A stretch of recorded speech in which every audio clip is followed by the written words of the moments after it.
Räägiks meie sellest Dropboxi lahendusest. Jaa, Dropboxist me oleme maininud teda varem. Jah. Ma ei mäleta küll, kui pikalt me sellest rääkinud oleme. Vist oli see, et kui me seda tahtsime alla tõmmata, siis ei töötanud. Võimalik. Aga ta töötab nüüd, temal põhimõtteliselt ülesanne on siis sellel programmil selline, et sa võid ta allaadida ükskõik milliste platvormide peale. Linux toimib, Windows toimib. Mac toimib ja telefonid toimib. Täpselt nii. Ja ta tekitab tegelikult Windowsis sulle ainult ühe kausta, mida siis jagatakse sinu nii-öelda selle Dropboxi kasutajaga. Ja ükskõik, kus see kasutaja sisse loginud on või ükskõik milliste seadmete peal. Ja toimibki niimoodi, et kõik need failid, mida sa ükskõik millisest nendest arvutitest või seadmetest, kui sa sinna paned, siis on see kõikidel teistel ka nähtav. Ja, ta automaatselt nagu sünkroniseerib ära need failid kõikide nende, mis see nüüd on, platvormide vahel. Ja see on ainult see, et näiteks kui sul on, sa kasutad multimeedia telefoni, sul on kõik võimalused on olemas, eks ole. Sul on kodus üks arvuti, sul on töö juures teine arvuti. Sa ei viitsi mälupulgaga kaasa tassida mingisuguseid faile. Sa tõstad neid lihtsalt sinna Dropboxi kasti põhimõtteliselt.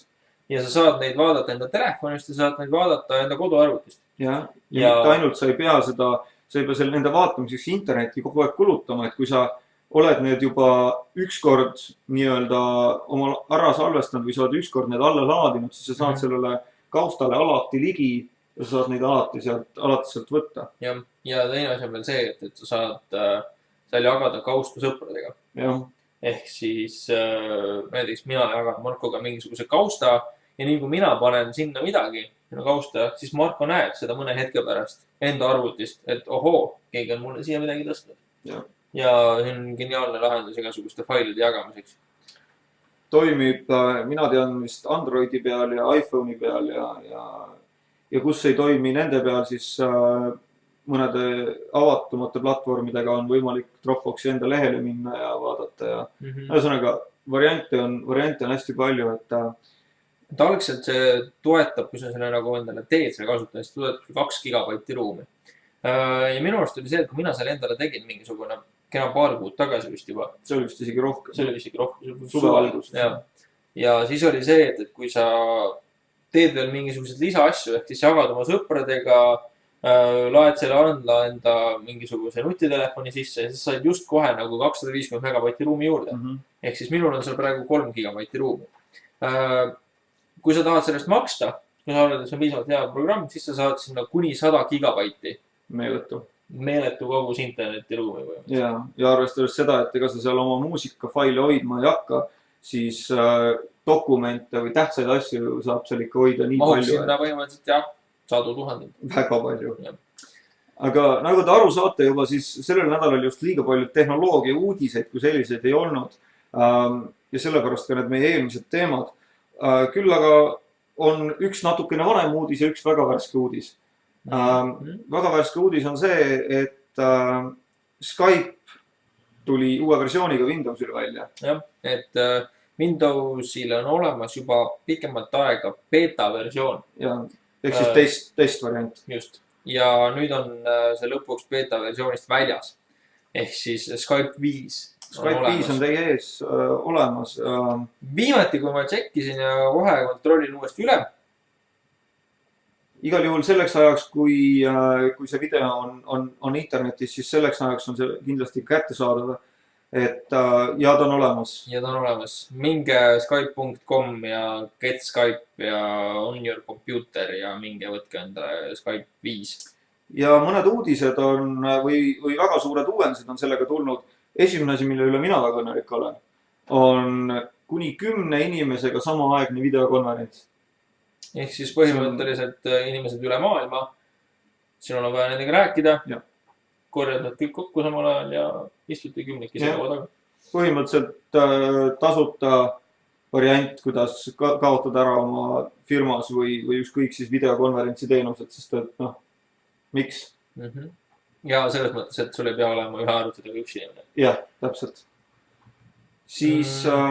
Ta ühildub Facebookiga. Jah. mis Üllatus. üllatus, eks ole, on see, et ta korjab kokku, kui sul on praegu seal contacts ja siis sul on seal mobile numbers ja siis on sul seal Skype'i enda kontaktid, siis nüüd on sul seal ka nagu Facebooki pisikene niisugune vaheleht, kus sul on siis põhimõtteliselt kõikide inimeste telefoninumbrid, kellel see Skype'i profiilis olemas on.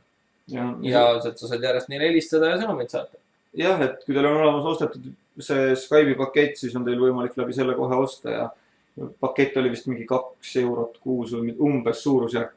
Siuke ja teil on piiramatu arv vist kõnesid või no ühesõnaga väga soodne teenus, et kes istub arvuti taga pidevalt, sellel kindlasti tasub ära, et ja noh, nüüd on muidugi Skype ka juba Androidi peal ja iPhone'i peal ja igal pool mujal, nii et ja Nokiate peal muidugi, et võib täitsa ära tasuda. Selle uue versiooni jaoks sellega läheb mobiiltelefonidel veel natukene aega, aga öeldi, et kindlasti tuleb. Ja üks tore asi veel, siuke väike muudatus, mis ei paista niimoodi välja, aga tore on see, et kui nüüd kõne ära katkeb, siis ta automaatselt taastab kõne ilma, et sina sellest arugi saaksid. Tekib võib-olla mingi väike lünk, aga ta saab aru, et sa meelega ära ei katkestanud ja siis ta ei viska siit sealt välja, nii et niisugused väiksed parandused, neid kindlasti on palju, et need on sellised põhilised, mis meil silma jäid. Just. Aga sellel nädalal nagu vanem uudis nädala alguses. Pommuudis. Lõpetame pommuudisega. Windows Phone 7. Täpselt nii. Tuli välja. Hunnikuga. Lihtsalt nagu. Kolossaalne, see 10 telefoni. Ma läksin see sama päev, siis mul oli just, ma ei mäleta, mis ma tegin ja ma magasin selle pressikonverentsi enda maha, et kahjuks, aga ma siis läksin mingisugune tund aega pärast seda, kui konverents oli lõppenud ja läksin Gadgetisse ja mujale ja siis mul oli täiesti nagu hullumaja. Ma vaatasin, mul on nii palju lugemata artikleid, et ma ei oska midagi peale hakata ja kõik oli ühel samal teemal, ehk siis mille poolest on üks Windows Phone 7 seade parem kui teine. Põhimõtteliselt on kõik ühesugused. Peaaegu, no selles suhtes, et mõnel on klaviatuur, mõnel ei ole. Mõnel on natuke suurem ekraan kui teisel. Keskmine pikslite arv, mis ekraani peal on ikka see kõigil sama. On 480x800. Kõigil on sees 1 gigahertsine protsessor.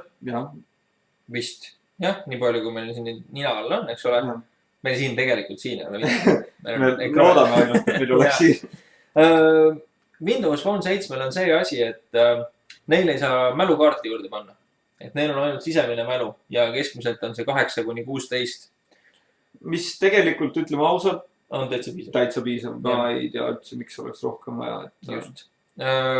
Kõik peaaegu, väheste eranditega, ma usun, filmivad 720p videot, ehk siis HD videot, sama mida te YouTube'is näete. Ja neil on kõigil, nad on kõik tohutult kiired, vähemalt nii oli nagu esialgne see. Jah, et neid demosid vaadates siis kõik tundusid väga korralikult toimivat ja oli näha, et need telefonid olid nii-öelda need, kes esitsid, need olid nende käes olnud juba mingi aeg, et need ei olnud nagu võõrad telefonid. Et ja seal oli nende isiklikke asju juba peal ja väga huvitav selline menüülahendus või selle koduekraani lahendus on ja muidugi kõikidele Windowsi kasutajatele palju lisavõimalusi, et kogu Office'i tarkvara on peal sellega täielik sünkroniseerimine ja täielik haldamise ja vaatamise võimalus ja kõigil Xbox'i omanikele suudab teie Xbox Live kasutajaga ära ühendada ja et boonuseid või selliseid häid külgi on väga palju, et Flash ikka ei näe. Jah, see on küll probleem. Aga noh, mis seal teha ja copy-paste ehk siis kopeerimine ja kleepimine. Kopeeri ja kleebi. No jah. Kõige eelduste kohaselt tuleb. Aga miks seda kohe peal ei ole? Ei tea. Et tegid sellise esimese iPhone'i klooni. Mõnes mõttes, kuigi tegelikult on hoopis midagi muud. Just. Nii, aga minuni jõudsid eile õhtul väga ärevad uudised. Kell 10:30 õhtul helises telefon ja Heigo kiljus nagu väike tüdruk, et see toimiski. Ja mis toimis? Muna tuleb puhumise teel munakooresest välja. nagu poleks mingit probleemi. ta oleks pidanud, ma küll pärast ei olnud nagu väike tüdruk, see oli nagu väike poiss pigem. noh, okei. Aga ühesõnaga, emotsioon oli suur. jah, kahjuks Heigo ei live streaminud seda, nii et ma ei näinud, kuidas see välja nägi, aga see oleks olnud rõve. et siis põhimõtteliselt jah. tasub kuulata sinu tekki. Aga täna sain teada, et täpselt samamoodi toimib veel ka niimoodi, et kui võtta kuumast veest, mitte teda väga palju nagu külmaveega enne läbi loputada ja mõlemasse otsa auk teha, no samamoodi mõlemast ära koorida ja siis külma vette panna. et ta võtab siis nagu vahele selle. Ja siis on pärast lihtsalt võtta nagu koor pealt maha ilma mitte mingisuguste probleemideta. No selge. Aga ei oleks saadet, kui meil ei oleks anda uut Heigo top tüüpi. Jah, seekord ei ole. Seekord ei ole. Ei ole. Ai, kui kurb. Ei ole jah, aga noh, me andsime teile väga palju ideid, mida teie saaksite meile jagada. Ja tegelikult Heigo top tipp oli seekord, olid kõik need lisad nendele sellele Chrome'ile, et kasutage julgesti ja nagu ma ütlesin juba onnem, et andke kindlasti teada. Jah.